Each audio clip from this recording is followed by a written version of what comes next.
Il y a des nuits où le silence hurle plus fort que le tonnerre.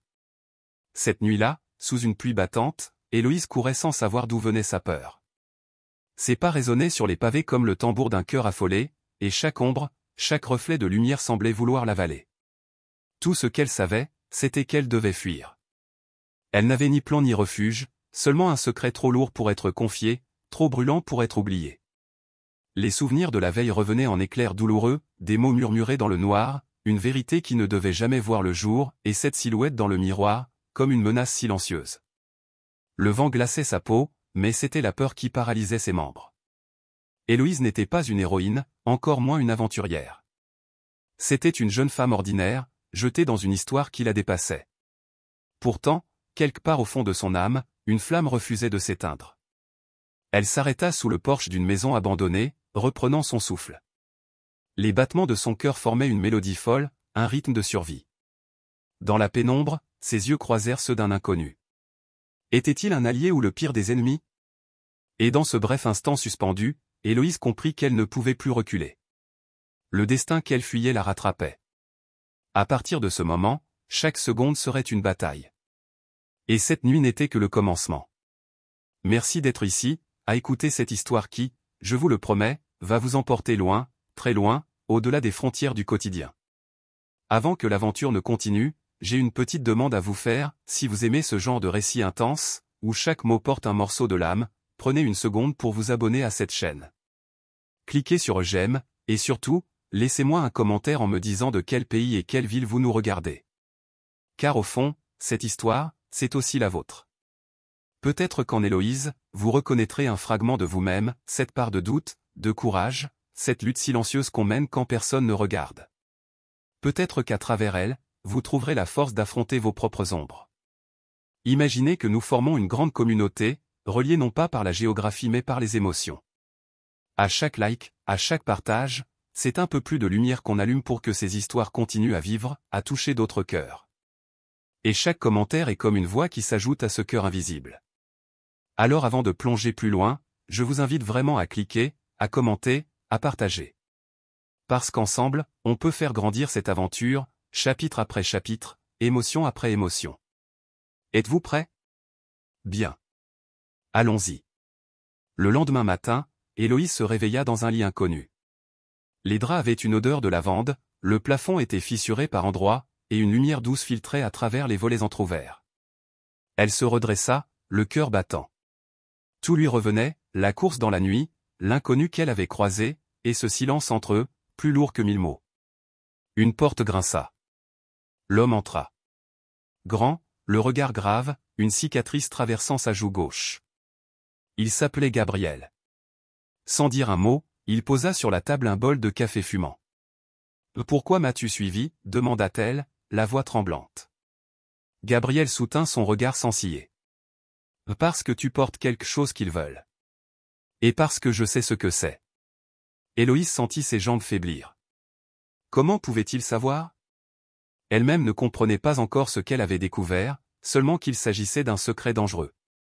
Gabriel s'assit en face d'elle. Ses mots étaient secs, précis, ils viendront pour toi. Tu n'as que deux choix, fuir encore, ou apprendre à te défendre. Elle voulut protester, dire qu'elle n'était pas faite pour ça. Mais ses souvenirs l'en empêchèrent, cette silhouette derrière elle, cette sensation. D'être suivie depuis des semaines. Pourquoi m'aider, murmura-t-elle. Gabriel soupira. Parce que moi aussi, un jour, j'ai fui. Et j'ai perdu ce qui comptait le plus. Le silence s'étira, puis Héloïse hocha la tête. Peut-être qu'il n'y avait plus de retour possible. Peut-être qu'il fallait avancer, même si elle avait peur. Ce matin-là, sans le savoir, elle fit le premier pas vers un destin qu'elle n'aurait jamais osé imaginer. Les heures passèrent, lourdes comme du plomb. Héloïse restait assise, observant Gabriel préparer des sacs, vérifier des cartes, charger un vieux revolver.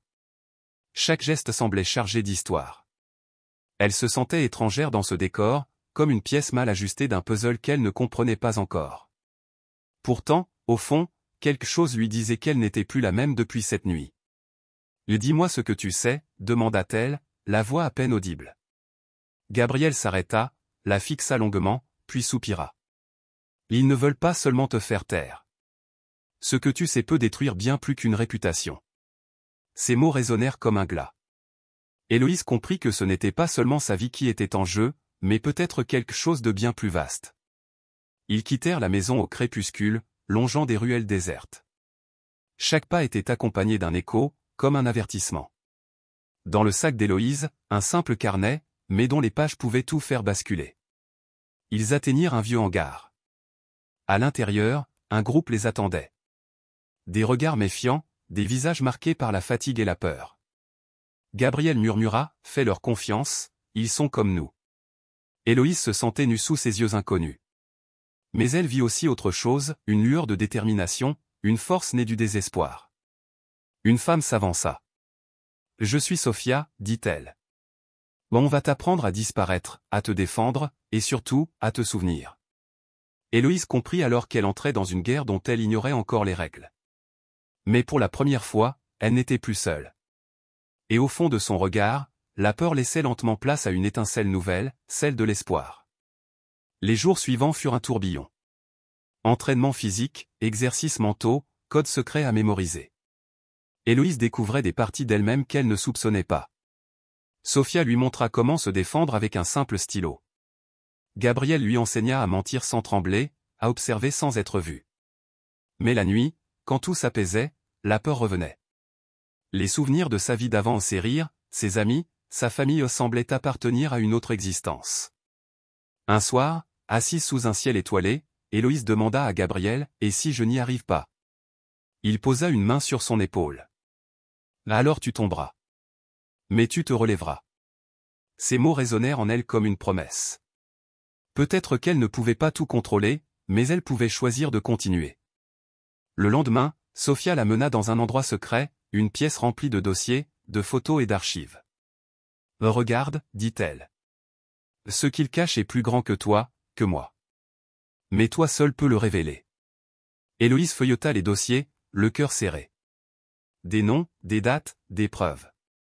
Tout menait à un réseau d'influence et de corruption dépassant l'imagination. Elle comprit alors pourquoi on la traquait. Elle détenait la clé d'une vérité capable de faire trembler des puissants. Ses mains tremblaient, mais ses yeux étaient plus clairs que jamais. Pour la première fois, elle sentit que sa peur servait à quelque chose. Elle n'était plus seulement une proie. Elle devenait un témoin. Et peut-être, bientôt, une voix impossible à faire taire. Le plan se mit en place. Ils avaient décidé, Héloïse devait parler. Révéler la vérité au monde entier, avant qu'il ne soit trop tard. Mais avant cela, il fallait échapper à ceux qui la poursuivaient. Les heures devinrent des minutes, chaque seconde pesait. Comme une pierre. Gabriel conduisait, le regard fixé sur la route. Sophia surveillait les rétroviseurs, prête à réagir. Héloïse, elle, serrait le carnet contre son cœur, comme un talisman.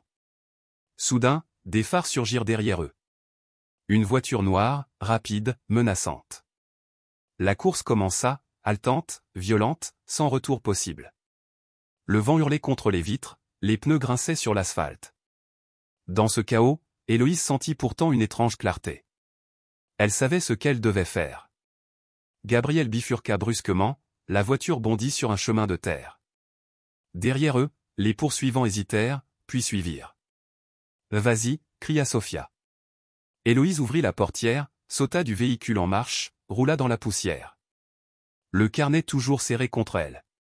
Elle se releva, le souffle court, le corps meurtri, et se mit à courir. Ses jambes semblaient faites de plomb, mais elle n'avait pas le choix. Au loin, des lumières. Un village, des gens, des témoins. Si elle parvenait jusque-là, peut-être qu'elle aurait une chance. Et dans ce moment de pure panique, elle se rappela les mots de Gabriel, « Tombe si tu dois tomber, mais relève-toi toujours. » Le village semblait si proche, et pourtant chaque mètre parcouru était un combat. Héloïse entendait derrière elle les bruits de moteurs, les voix qui criaient. Elle arriva sur la place principale, trébucha, tomba, se releva encore. Des passants la regardèrent, surpris, inquiets. D'une voix brisée, elle cria « Aidez-moi. Ils veulent m'empêcher de parler. » Quelques personnes s'approchèrent, hésitantes. Les poursuivants s'arrêtèrent au bout de la rue, conscients qu'ils n'étaient plus seuls. La foule devenait un rempart inattendu. Tremblante, Héloïse sortit le carnet et le tendit à un homme qui filmait avec son téléphone. Montrez-le, au monde entier, s'il vous plaît. Ces mots furent captés par plusieurs caméras. En quelques secondes, ce qui devait rester secret devenait public. Les hommes en noir reculèrent, réalisant qu'ils avaient perdu. La vérité était sortie de l'ombre. Héloïse s'effondra sur un banc, épuisée, mais un sourire traversa ses lèvres. Pour la première fois depuis des semaines, elle respirait sans peur. Gabriel et Sophia la rejoignirent, le regard fier et ému. Ils savaient tous que rien ne serait plus jamais comme avant. Mais Héloïse n'était plus celle qui fuyait. Elle était devenue celle qui affronte. Et dans ses yeux brillait désormais la lumière d'une victoire arrachée au silence. Le chemin d'Héloïse fut plus qu'une fuite, c'était une renaissance. Là où la peur régnait, elle apprit à faire pousser le courage. Là où le silence menaçait, elle offrit sa voix. Cette histoire n'est pas seulement celle d'une jeune femme, mais celle de tous ceux qui, un jour, décident de ne plus reculer. De tomber, puis de se relever, encore et encore, jusqu'à devenir plus fort que leur peur. Merci d'avoir suivi cette aventure jusqu'au bout. Si elle vous a touché, n'oubliez pas, abonnez-vous, laissez un j'aime et surtout dites-moi en commentaire de quel pays et quelle ville vous nous regardez. Ensemble, continuons à faire vivre ces histoires. À bientôt.